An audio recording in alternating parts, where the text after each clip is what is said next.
everyone. So today I want to talk to you a little bit about fly fishing and why fly fishing is a great sport to get into as opposed to regular fishing.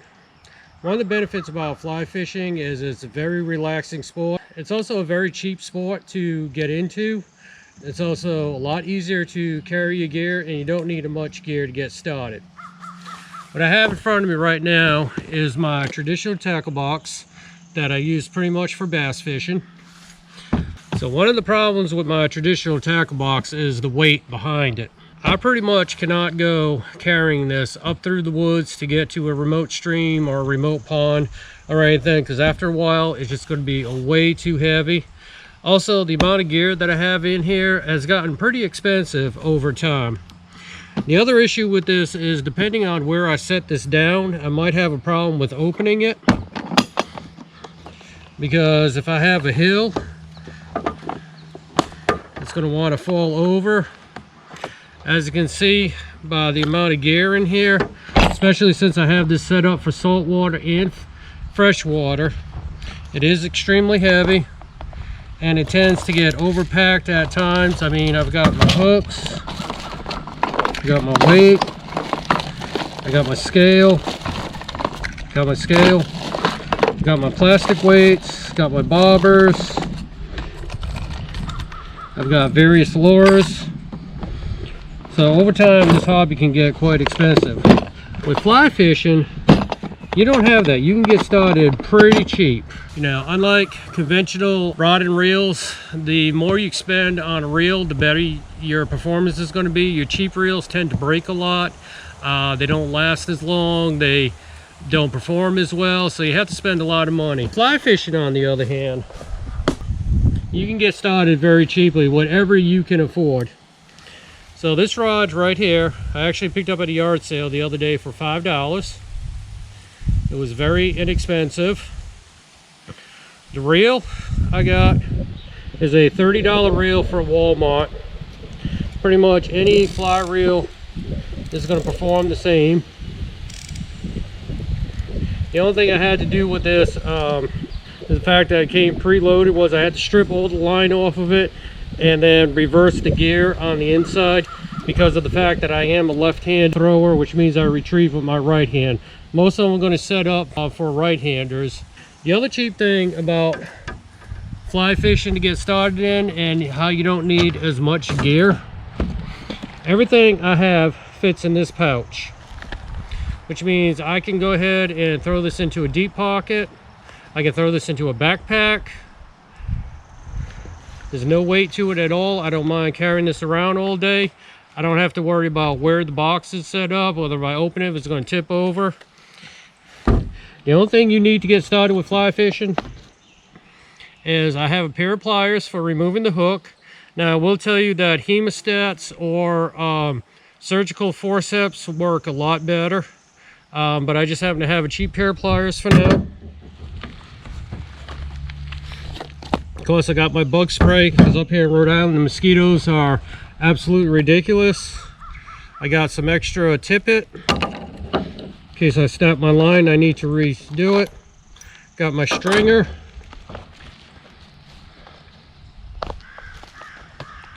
Got my box of flies.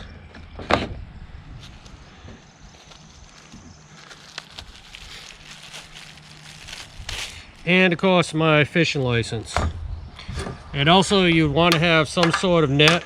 This one here I paid $4 for at Walmart. It has a nice clip on it. I can clip that off to a backpack or to myself if needed. Flies can be very cheap unless you get handmade. At Walmart you can pick up a pack of flies for between $2 and $5. For a pack of 6, a pack of 12. You can get them online at Amazon for $22. You can get a pack of 120 flies.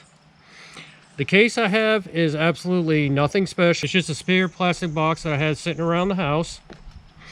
So what I did was, on the inside, I actually used the foam that my reel came packed in, and I have a couple of makeup sponges that I got at Dollar Tree.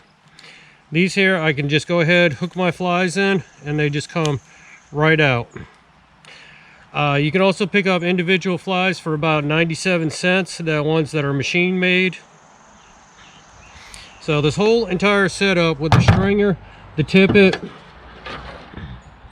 the net, minus the bug spray for now. The pliers I actually found when I was saltwater fishing, so these here just happen to be a cheap $2 pair of pliers. Talking about $50 to get started fly fishing, and I can fly fish all summer long with it. Great thing about fly fishing is most of the line you're going to use is floating, so you're not going to have to worry too much about getting hooked on rocks, getting hooked on stumps, as opposed to a regular rod and reel. Now, when it comes to catching fish on a fly rod, a lot of people do catch and release. The great thing about fly fishing is the sport of it. Most people, when they fish, they love the fight of a fish. I can tell you that pretty much any fish is going to feel like a fighter on a fly rod, especially because the fly rod is very light action and the way you actually retrieve it in. Plus also it's very stealthy. I can go ahead and fish any small stream as opposed to a regular fishing pole that I have to actually reach back and cast. Like for instance, if this was a stream and I was reaching back with the regular fishing pole, I'd have to worry about the trees behind me. Whereas with a fly rod, I can just roll cast it and not worry about the trees behind me. So fly tying is a hobby that can get a little bit expensive up front. Controversy back and forth on whether or not you will ever make your money back at this. Is it cheaper to buy your flies versus tying them? And I'll leave that up to you as far as the materials that you actually use. I've seen some flies go as high as $5 or as little as $1 at fly shops. You can buy bulk packages on Amazon of hand-tied flies. Also be careful of other flies that you buy on Amazon because they're not the greatest quality. Also, you can go to Walmart and buy flies for like $5 package, but I don't know, during the winter I'd like to tie my own. So I want to show you some of the materials that I've actually got. So I am not the best at tying flies by any means. Just started getting back into this hobby after about 20 years. When I was younger, I used to do a lot more fly fishing and fly tying, but then I moved down south where we fish for catfish and bass most of the time. There wasn't really any trout around. Then I moved to Florida where I did mostly saltwater fishing. So being back in New England with a variety of different fish, including trout, I decided to get back into fly fishing and fly tying.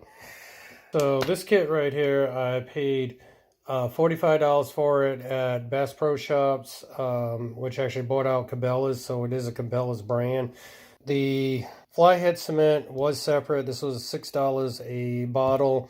It was $38 for all the tools and the vise that's actually over here. It does have a stand if I want to put it on the desk as opposed to clamping it.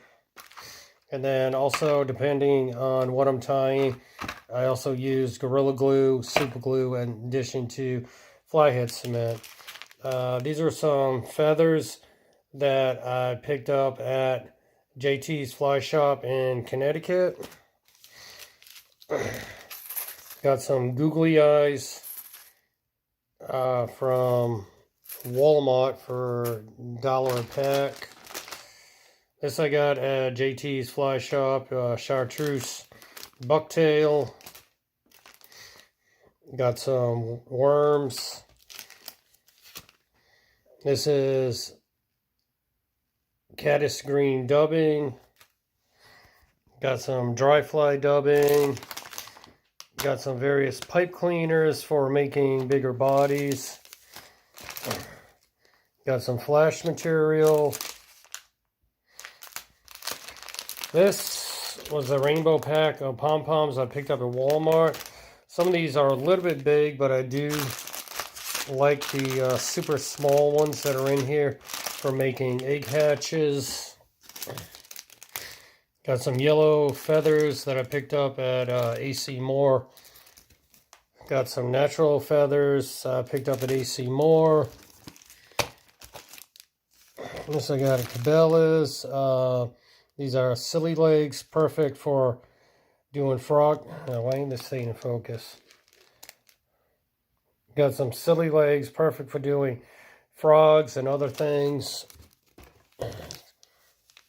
Some more silver dubbing and just a bunch more feathers. So when it comes to fly fishing, you can buy a variety of flies. In this box here, I got various bass poppers and furry bugs and other types. This box here has various trout flies that I bought. Same thing with this box here, has various trout flies. I also got a trout magnet in there. You can actually cast this trout magnet on a fly rod, just be more or less a plopping it. You won't actually get the casting ability as a regular fly, but yeah, these are just some store-bought flies. So with my experimenting in fly tying and getting back into the hobby, I've made these myself. Now I do fishing anywhere from bluegills, various sunfish, panfish, to trout, to bass, occasional pickerel or perch might bite. So I've got a variety of flies that I just experimented with. None of these have a name, so I'm just going to show you real quick what some of them look like.